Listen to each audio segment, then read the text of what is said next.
Hola, sean bienvenidas, bienvenidos a las actividades de la Feria Internacional del Libro de Antropología e Historia, que en esta ocasión pues nos da mucho gusto porque el Estado de México, de donde yo soy originario, pues es el estado invitado precisamente a esta 33ª edición de la ya tan conocida fila que se realiza en el Museo Nacional de Antropología de la Ciudad de México.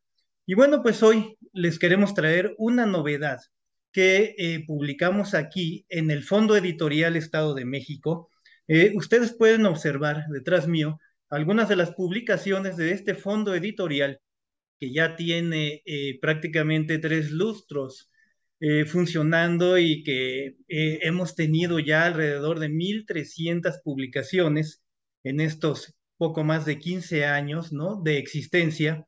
Y entre ellas, pues le damos prioridad también a temas históricos como el que vamos a tratar hoy de este libro que se llama La Conquista de México, pero la versión texcocana con un subtítulo que es Compendio Histórico de los Reyes de Texcoco de Fernando de Alba Ixtlilxóchitl. Bueno, pues es una joyita, es una perla que nos cayó, que cayó en nuestras manos el año pasado. Y pues por supuesto nosotros aceptamos todo aquello que tenga que ver con el Estado de México, y Texcoco sin duda es uno de los polos, uno de los centros nodales de nuestra entidad. Bueno, pues aquí lo que vamos a escuchar con Clementina Batco, que es una de las autoras junto con Valeria Añón de este libro, las dos por cierto de origen argentino, que se dieron a la tarea de revisar y paleografiar este libro, pero pues va a ser una especie de relato de aventuras, porque ¿cómo llegó a nuestras manos? A través de otro amigo, autor del fondo editorial, Moroni Spencer, que nos sugirió que publicáramos este libro que tiene una historia muy interesante, parte de un mal llamado Códice Chimalpaín que fue llevado y traído durante siglos de continente a continente. Por eso les digo que esto en un inicio parece una película de aventuras, ¿no? Y que tiene un final feliz, lo podemos llamar así, porque es uno de esos documentos que hasta determinado momento se piensan perdidos y por algún azar o suerte del tiempo reaparece en algún lado, ¿no? Y es rescatado en este caso por el Instituto Nacional de Antropología e Historia. Es uno de esos rescates recientes que se han hecho y precisamente es de lo que queremos hablarles. Por otro lado, pues Fernando de Alba Ixtlilxóchitl fue un cronista originario de Texcoco, que hoy es Estado de México, y gracias a él conocemos más acerca de uno de los personajes más importantes y más caros que tenemos hoy los mexiquenses, y que es Nezahualcóyotl. Nezahualcóyotl representa muchas cosas. Este rey poeta representa para nosotros pues el personaje más importante del México prehispánico mesoamericano del siglo XV, que además hizo grandes obras, obras monumentales, que aún quedan vestigios de ellas en algunas partes, ¿no? Tanto de la Ciudad de México como del Estado de México, y que sobre todo podemos disfrutar de su pensamiento, un poco de su filosofía, una filosofía que ciertamente ha encontrado Miguel León Portilla en Nezahualcóyotl, y que podemos disfrutar de esta poesía, de esta flor y canto, el Inxochitl, Incuicatl, que tanto le gustaba a este personaje. En fin, todo esto está relacionado, de todo ello vamos a hablar, pero yo quería dejar sentado nada más la importancia que tiene para el Fondo Editorial Estado de México tener este otro lado de la conquista, que no es a la manera de León Portilla, de los vencidos, ¿no? Tampoco es a la manera de quienes vencieron los conquistadores, sino de una parte que hoy pertenece al Estado de México, que es Texcoco, y que de ahí también surgieron versiones que podríamos denominar Sí, los texcocanos fueron vencidos, pero al aliarse con los conquistadores, especialmente Ixtlilxóchitl II, pues también se convirtieron en vencedores. Y eso es pues lo que nos trae aquí con ustedes para presentar en esta Feria Internacional del Libro de Antropología e Historia por parte del Fondo Editorial Estado de México. Y bueno, hoy se encuentra conmigo Clementina Badcock, pues es una especialista en estos temas desde hace décadas, es muy conocida ya en nuestro ámbito. Ella es profesora investigadora de la Dirección de Estudios Históricos del Instituto Nacional de Antropología e Historia, que escribió este libro y paleografió también en coautoría con Valeria Añón, que desafortunadamente no se pudo conectar el día de hoy por los usos horarios. Ella vive en Argentina y es profesora investigadora allá en la Universidad de Buenos Aires. Pero bueno, con Clementina pues vamos a hacer esta plática. Hola, ¿cómo estás, Clementina?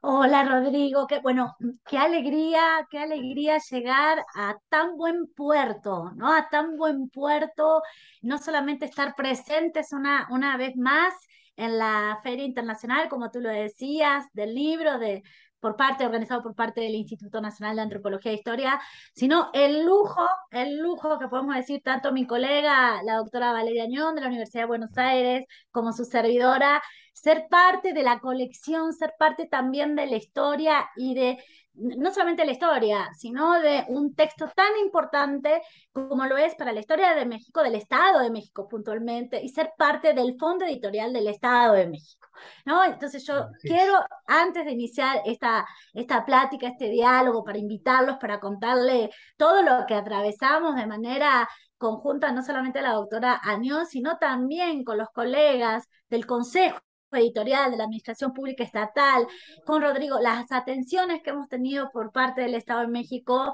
no debo no solamente agradecer, sino dar infinitas gracias por todo el compromiso, por toda la importancia que pudieron entender, decodificar desde el primer momento, en un año tan particular, ¿o no, Rodrigo? Como es el año conmemorativo de Nezahualcóyotl, nada más ni nada menos.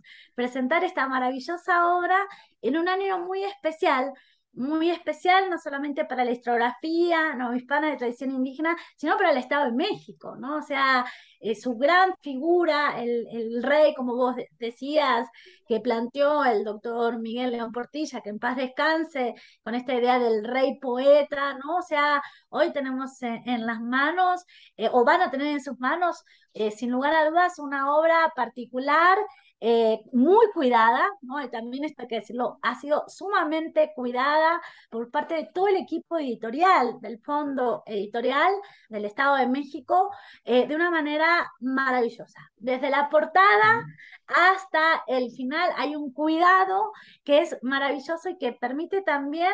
Creo que esto lo hemos hablado, Rodrigo, contigo en diferentes foros, en diferentes espacios, empezar en un lector, en una lectora ideal, ¿no? O sea, esto no solamente es para los especialistas, para la gente que le interesa, ¿no? El tema muy de cerca, que lo hay, o sea, tenemos aparte en diferentes lugares del Estado de México grandes especialistas.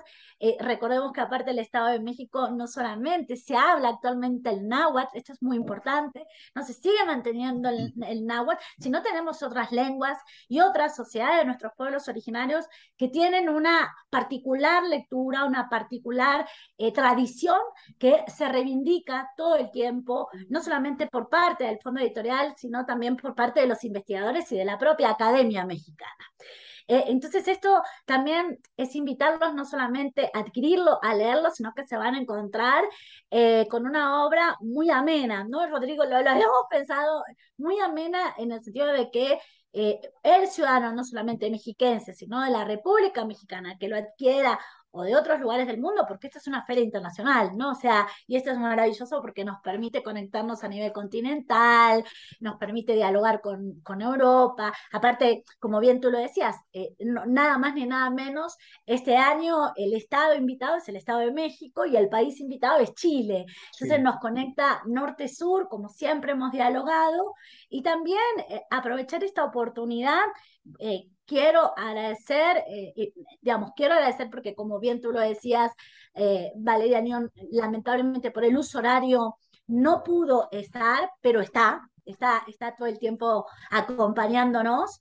eh, y me parece que no agradecer sería muy injusto. Sería sumamente injusto porque detrás de toda obra, de todo texto, hay una cantidad de personas involucradas que es grandísima. Entonces, agradecerte a ti, Rodrigo, particularmente todo el empuje, toda la fuerza, todo al Consejo Íntegro Editorial de la Administración Pública Estatal, al Fondo Editorial del Estado de México y, por supuesto, a la Secretaría de Cultura y Turismo del Gobierno del Estado de México. Me parece que hay que ser muy claro en los agradecimientos, porque también esta es una obra conjunta. Si bien Valeria Añón y yo somos la que realizamos la paleografía, el estudio preliminar y el formato, nunca nos sentimos solas, siempre estuvimos acompañadas por parte de un gran equipo que es el consejo editorial, que es el fondo, ¿no? Y aparte, bueno, estas son las cosas del Zoom, de las grabaciones, de tener una feria híbrida como la que tenemos,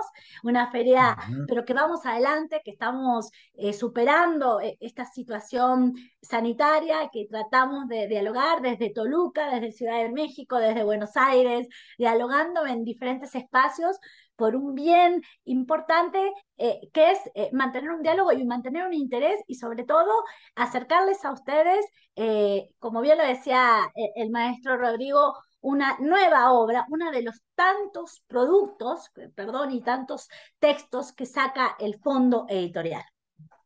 Esto es algo muy importante, ¿no? Que a veces Muy bien. nadie lo señala, pero para mantener, como tú decías, Rodrigo, tres lustros, ¿no? O sea, tres momentos importantes, tanta temporalidad de producción, eso implica que hay un gran trabajo y que hay un gran equipo que puede sostener. Entonces se agradece, primero Valeria Nión y yo queremos agradecerte a ti y a todo el equipo, todo lo que nos apoyaron en esta maravillosa obra que, como bien tú decías, ¿no? O sea, nosotras lo que quisimos hacer, y por eso también el orden de la obra, que podemos ir, si quieres tú platicando, es Bueno, si introducir. me permites antes, agradezco tus apreciaciones, ¿no?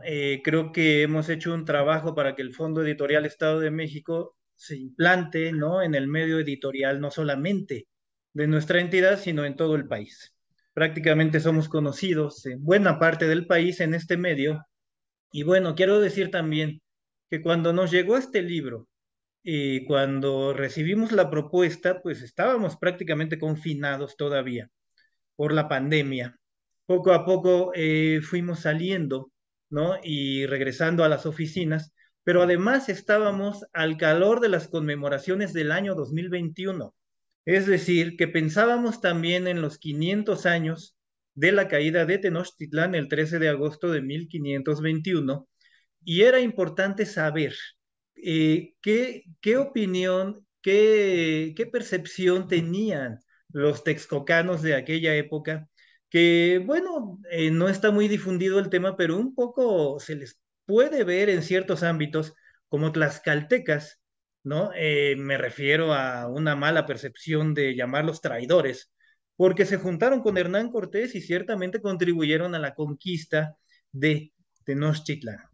Y por otro lado, pensábamos también, anterior a que nosotros hiciéramos libros, el Instituto Mexiquense de Cultura también hizo muchos libros. Y allá por el 94-95 se hizo una edición facsimilar de algunas obras de don Edmundo O'Gorman, ¿no? En dos tomos.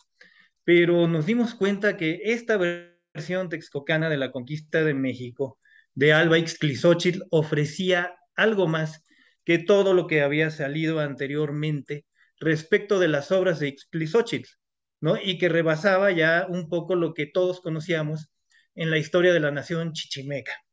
Dime, Valeria, perdón, Clementina, bueno, las dos son autoras. ¿Quién es o quién fue Fernando de Alba Ixtlilxóchitl? Ok, acá empezaste, como vos lo decías al inicio, con los grandes enigmas y los grandes problemas que tenemos en torno no solamente a estas obras que responden a la autoría de Alba Islizóchil, Este castizo, y cuando hablo de castizo es una categoría particular del mundo novohispano, que no se llamaba Alba Islizóchil, sino que se construye. Digamos, lo primero que yo diría, y a mí me gusta denominarlo así, primero, que nos ubiquemos en el tiempo. Estamos hablando del siglo XVII, ¿no? Estamos hablando del siglo XVII, es decir, él no vive la conquista, o por lo menos la conquista de la caída de Tenochtitlan, pero sí él es parte de una gran tradición y por eso me parece importante el énfasis que ponemos nosotros en torno es un historiador acolhua.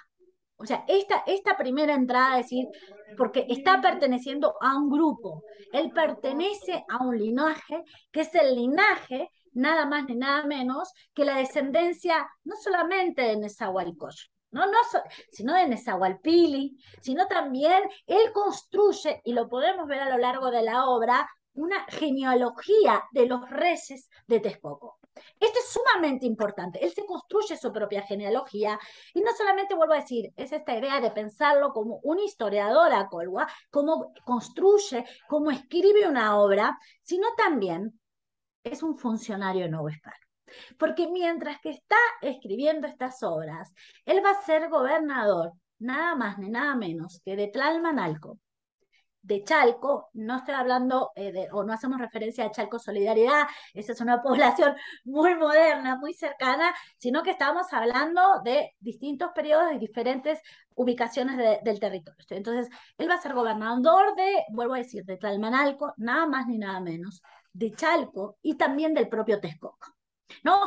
Entonces, no hay que separarlo a él, a este gran cronista novohispano, vuelvo a decir, de tradición indígena, dividirlo así por un lado como el funcionario político y por el otro lado como el historiador, sino de manera conjunta, sino como que tiene una intencionalidad, busca indudablemente a partir de pleitos familiares, porque hay pleitos familiares en esta familia como en muchas otras familias, por el tema de tierra. El tema de tierra es algo muy importante que va a suceder tanto a finales del siglo XVI como en el XVII, es decir, los antiguos descendientes de los linajes de los antiguos Pipiltin que van a reubicarse en donde, en este nuevo orden político tras la conquista o las conquistas.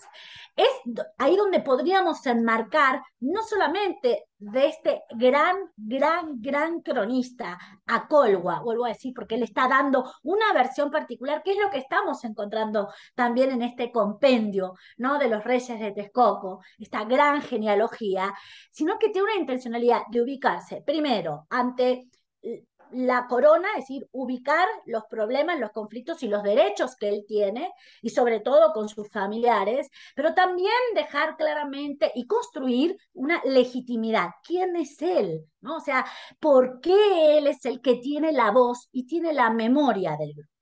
Esto me parece, Rodrigo, que es la entrada, y también te agradezco la pregunta porque también es la entrada del libro.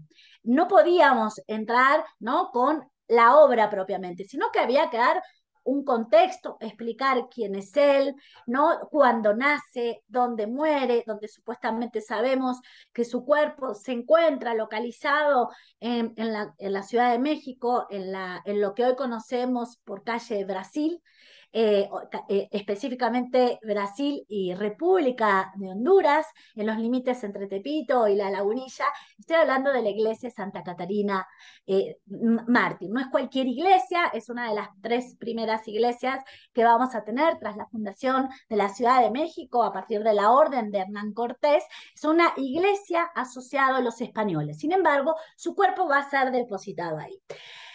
La figura de Alba Islizóchil, perdónenme la pasión, creo que Rodrigo, tú lo hemos platicado la otra vez, es que es una figura enigmática, vuelvo a decir enigmática, cómo se construye la legitimidad, desde agregarse esto y ponerse el nombre de Alba Islizóchil a que su obra, hasta finales del siglo XX, y no me estoy equivocando, hasta finales del siglo XX, es gracias como vos bien decías, al trabajo de reconstrucción de don Edmundo Gorman, que va a ser publicado en 1970, ¿no? Y después va a tener diferentes ediciones, esto es sumamente importante, se va a plantear las obras históricas, lo que conocemos como las obras históricas.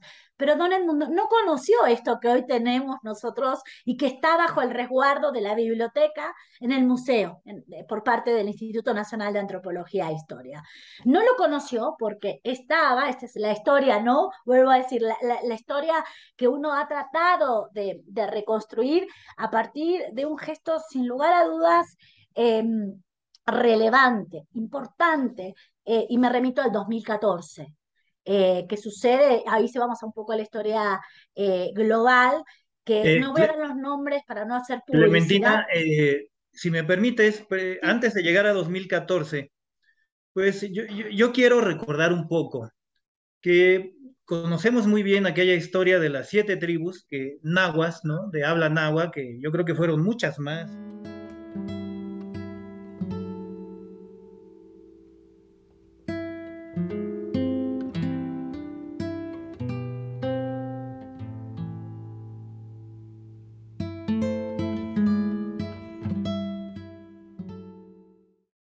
Precisamente hablando de los Acoluas, esta es una de las 7 tribus que vinieron a asentarse a la Náhuac, al Valle de México, a la Cuenca de México, y que hoy, bueno, pues los territorios de la Ciudad de México y el Estado de México forman parte de esta cuenca de México, ya en su mayoría desaparecida.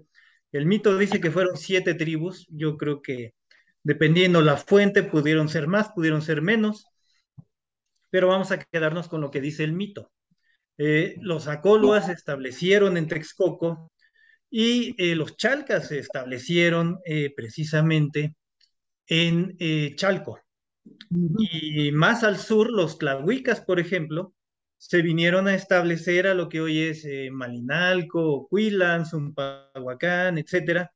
Entonces es muy importante, tú lo mencionaste hace rato, el idioma náhuatl, sobre todo en aquella zona que comprende desde la parte tepaneca, ya en la Sierra de las Cruces rumbo a la Ciudad de México, la propia Ciudad de México y la zona oriente de lo que hoy es el Estado de México. Entonces, lo que estamos viendo aquí es una visión de aquella zona de Texcoco, pero esto me remite también a pensar en este códice del que ya mencionaste y que del que parte todo, el mal llamado Códice Chimalpaín, Chimalpaín, que bueno, pues también fue un cronista muy caro para los mexiquenses, sobre todo para los especialistas, porque es de origen chalca, ¿no? Que esa es otra visión. En fin, ¿qué nos puedes contar? ¿Cuál es el origen de este libro a partir del mal llamado Códice Chimalpaín?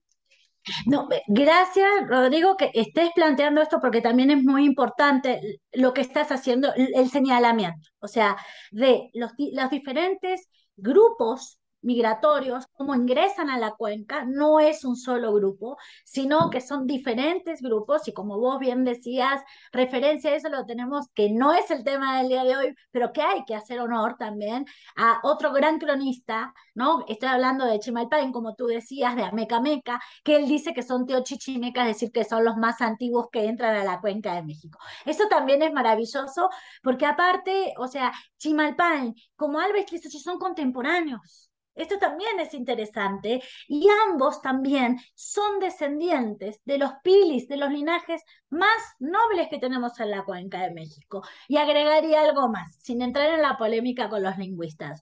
Sabemos y sospechamos que aparte del náhuatl que se hablaba en Texcoco, donde había una escuela, donde se llevaba, hoy diríamos como una universidad, para poder ser más claros, se hablaba no solamente un náhuatl exquisito, sino que también había una escuela, una tradición de registro de esto que hoy conocemos como los códices. Por eso también contamos con una serie de documentación, no está en nuestro país, otra sí está en nuestro país, pero estos códices que sí conocemos como tal, estoy hablando del Tlotzin, del Kinatzin, del propio Xolotl, que aparte llevan el nombre de los gobernantes texcocanos, ¿sí?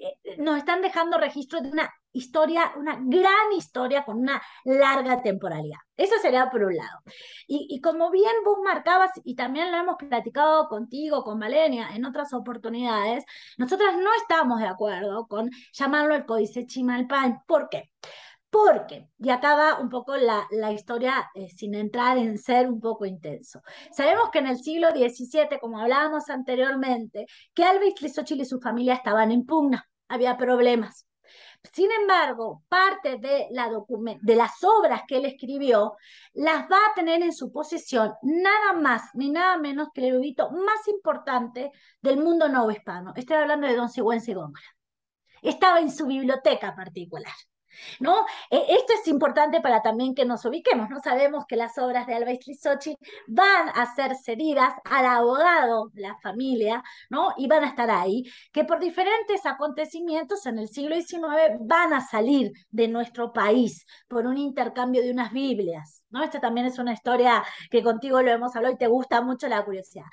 Pero cuando llega, digamos, se lo conoce y se lo etiqueta, ¿no? En el siglo, fines del siglo XX, principios del siglo XXI, como Códice Chimalpán, y uno tiene el placer de conocerlo, no solamente nos damos cuenta que lo que se adquiere por parte del gobierno de México, y acompañado, por supuesto, por el Instituto Nacional de Antropología e Historia, ¿qué es? Son tres volúmenes, está la firma aparte de lo que fueron tres volúmenes que eran parte de la biblioteca de Sigüenza y Góngora. Y que dentro de esos tres volúmenes no solamente nos encontramos con esta maravillosa sorpresa, que están las 5 obras de la mano de Alba Islizóchil y la firma, ¿no? Sino que hay otras obras, como entre ellos, sí tenemos un texto de la crónica Mexicayol, que no perteneció a Chimalpán, pero que está transcrito con la mano de Chimalpán. Y es, o sea, bueno, acá no es cuestión de buscar culpables, sino de hacer advertencias para el lector de que no podemos seguir llamándolo el Códice Chimalpán, primero porque no es un códice, son tres volúmenes, ¿sí? De libros que estaban en la biblioteca de Sigüenza y Góngora y que tenemos aquí donde se encuentran estas 5 obras y de las cuales nosotras elegimos con ustedes publicar, sacar a partir de una paleografía muy amena, una paleografía donde lo que nosotras realizamos es modernizar la ortografía y obviamente la puntuación, porque como se escribía en el siglo XVII, para cualquier lector, hasta para nosotros es difícil, ¿o no? Lo digo, decir, ¿cómo? ¿Y para dónde va? ¿Dónde? Falta la coma, falta el punto, esta es una idea. Así también como los usos léxicos característicos del castellano del siglo XVII, digamos, no perder como este encuadre.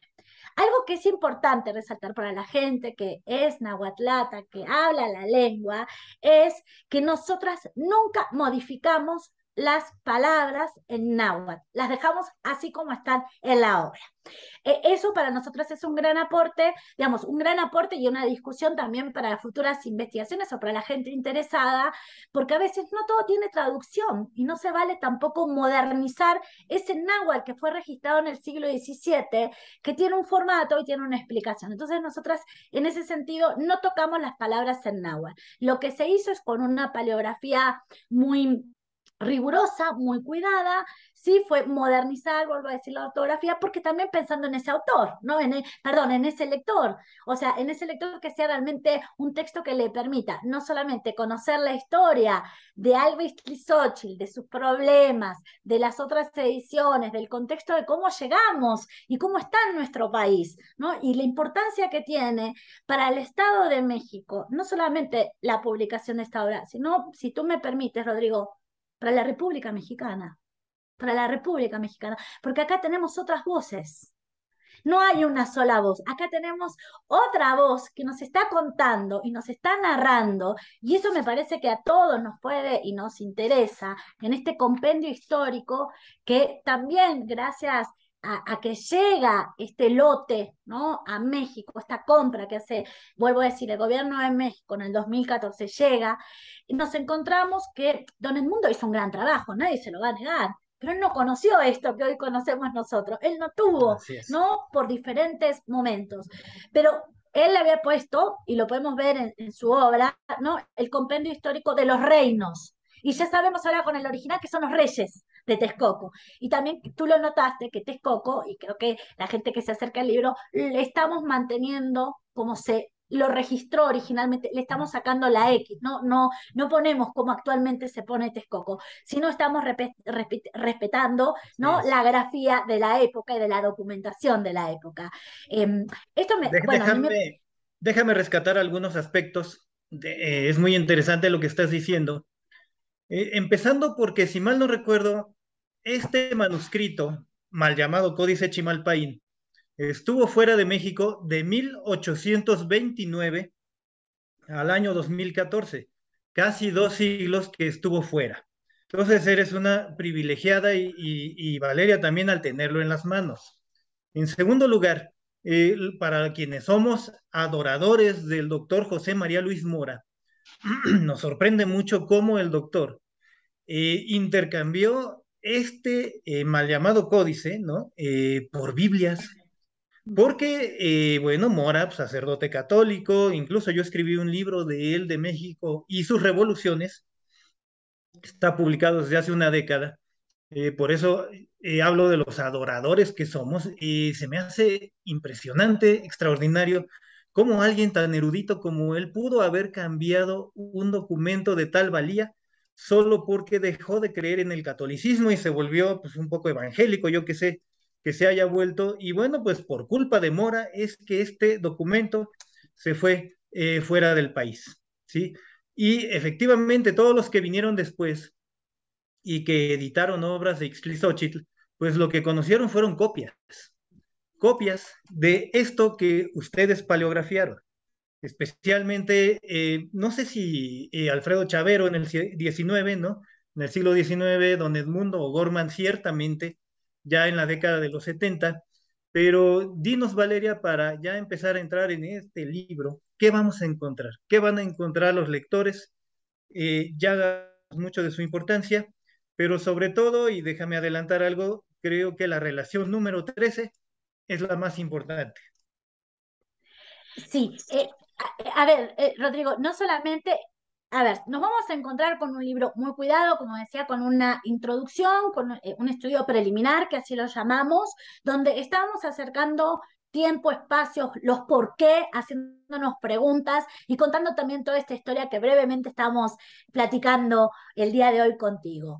La segunda parte es en sí, per se, ya la obra. Una obra que se puede leer corrida, donde tenemos 13 relaciones, es así como se ordenaba en la época. La primera van a decir, ¿y dónde está la primera? No, la primera no está numerada, está, pero no se le puso el título de la primera relación, pero la 13ª, y este creo que, digamos, sería también para nosotros un gran aporte, fue en otras oportunidades, sí publicada, pero en inglés. Solamente la 13ª, solamente la 13ª. Y nosotras en eso no compartimos esa opinión metodológica. Creemos que las obras no se las puede fraccionar. Y aparte, o sea, ¿cómo no publicar completa digamos, las 13 relaciones? Porque aparte, la 13ª, por eso vos lo decías correctamente, es la que más atrae, porque no es solamente la narración en torno a la caída de Tenochtitlan y cuál es el rol de Texcoco.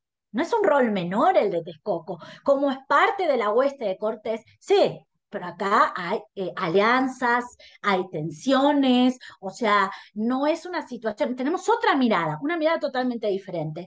Pero algo que me parece también particular y para prestar atención es que tenemos un relato del viaje, el terrible el viaje de las Ibueras, de 1524 a 1526. Aparece registrado en esta 13ª relación. Eso a nosotros nos pareció maravilloso, no solamente respetar, sino no cortarlo, vuelvo a decir, no es una cuestión de crítica, son cuestiones de cada investigador, de lo que decide, sino que con ustedes que nos acompañan a decir, no, la vamos a publicar entera con el nombre correcto, cómo va, respetando el náhuatl, ¿no? Y sin ningún tipo de nota al pie que desvíe la atención, sino que se pueda seguir. Y también me parece que también es un gran aporte, no solamente en la última parte van a tener ustedes una bibliografía, ¿no? Una sugerencia de bibliografía, sino esto que es algo novedoso. Tenemos en la segunda parte no solamente una bibliografía comentada, vuelvo a decir, sino que la recomendamos. Es decir, que el que quiera saber algo más, no solamente tiene ahí la cita clásica bibliográfica, sino que hay un breve comentario que hacemos nosotras de qué se trata la obra que estamos recomendando. Y esto me parece que es un gran aporte por parte del fondo de la obra, porque ayuda a no cerrarnos, ¿no? A no cerrarnos los historiadores, a no cerrarnos los especialistas, sino también invitarlos a leer otros textos y saber de qué se trata. Entonces tenemos una obra, un texto ordenado en, como podríamos decir, en tres escenas, ¿o no, Rodrigo, no? Desde la parte de ubicación, tiempo, espacio, quién es el autor, la obra propiamente dicha, y después este espacio para el que quiera leer más, el que esté más interesado y que sepa por cuál camino transitar. Pero es por primera vez que tenemos en nuestro país la obra completa, ahora sí, del compendio, ¿no? El nombre correcto, con el respeto debido y la admiración a don Edmundo Gorman, ¿no? Del compendio histórico de los reyes de Texcoco, ¿no? O sea, esto es por primera vez y creo que es un gran aporte y es para seguir trabajando y para seguir pensando.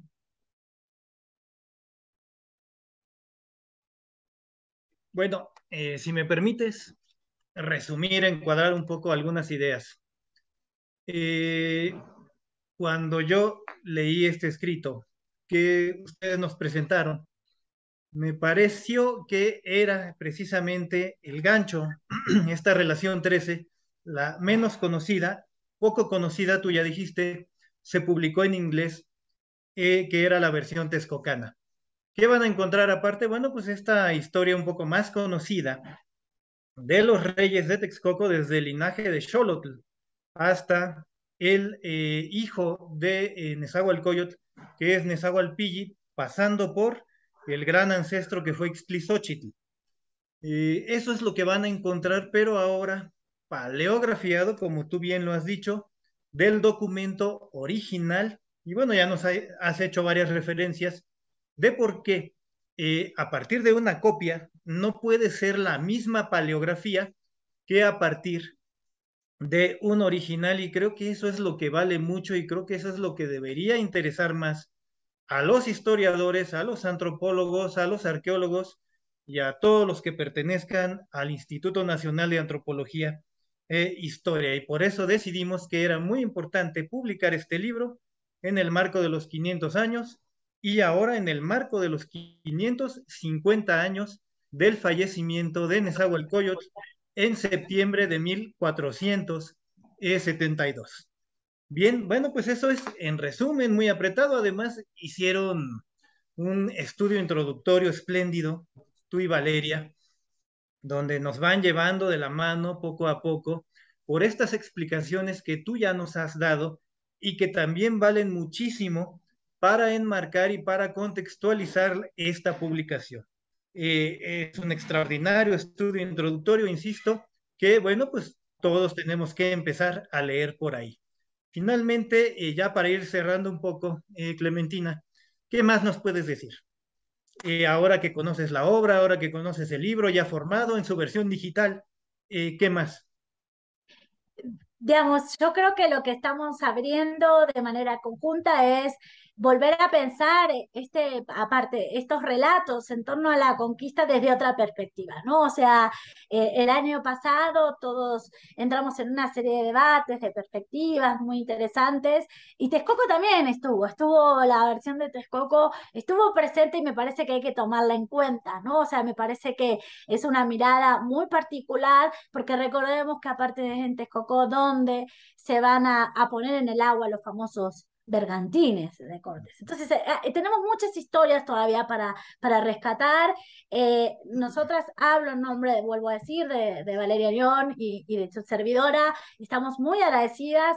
Les invitamos a adquirir, ¿no? Que vayan a visitarnos en el stand, ¿sí? Del Estado de México, en la feria, pero que también se acerquen. Bueno, ahí seguramente va a estar puesto en algún lugarcito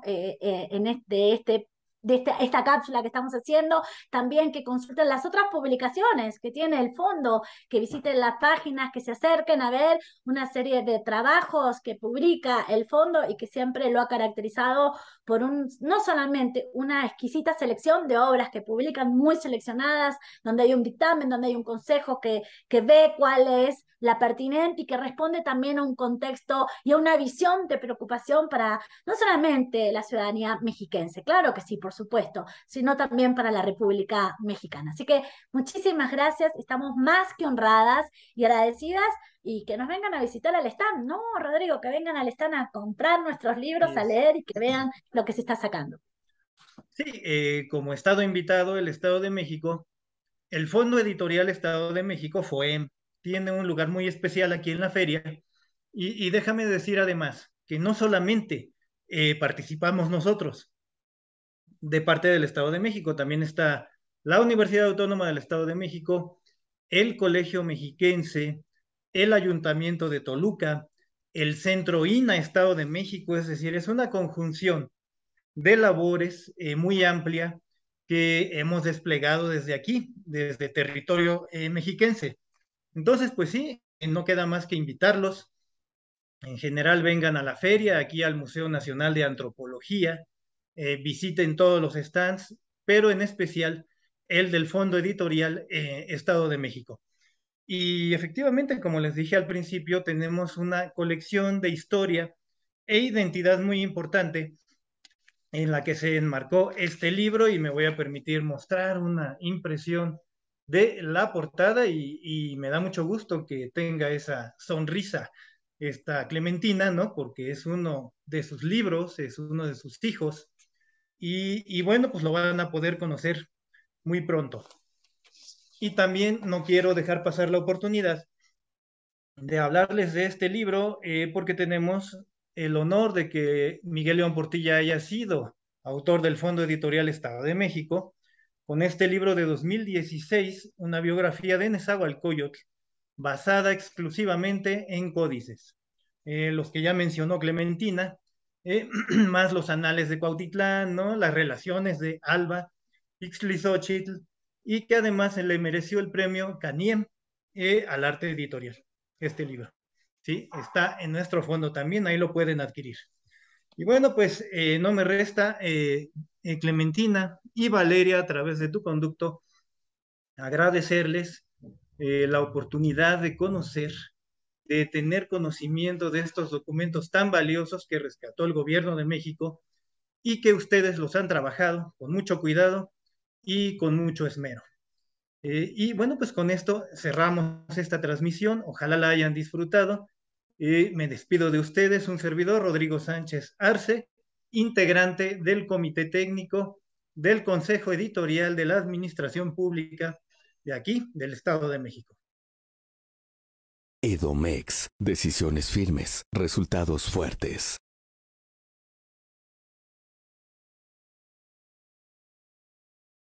Gobierno de México.